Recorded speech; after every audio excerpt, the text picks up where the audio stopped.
السلام عليكم ورحمة الله وبركاته. واku salaamay saaxiib. runtii maanta waxaan ku hayaa qisa cajiib ah balse intaan qisada u guda galin saaxiib waxaa kaa codsanaya haddaad nagu cusubtahay inaad nagu soo biirto. saaxiib waxaa jirtay gabadh dhalinyaro ah. gabadha dhalinyartahay waxay ku barbaartay qoys aad iyo aad diinta ugu dhaqma.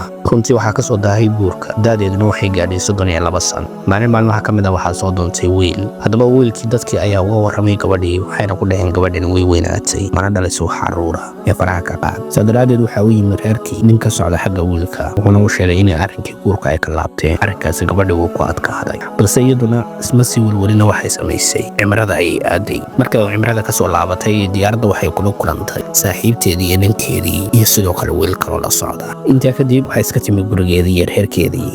markay gurigeedii iyo reerkeedii iska timi ayaa saaxiibteed soo wacday waxayna ku tiri saaxiibay waxaa raba ninkii ay ninkayga saaxiib ahaayeen inuu ku soo doonto.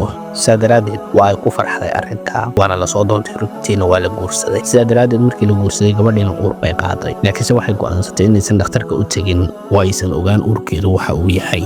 ugu dambayn way umushay gabadhii.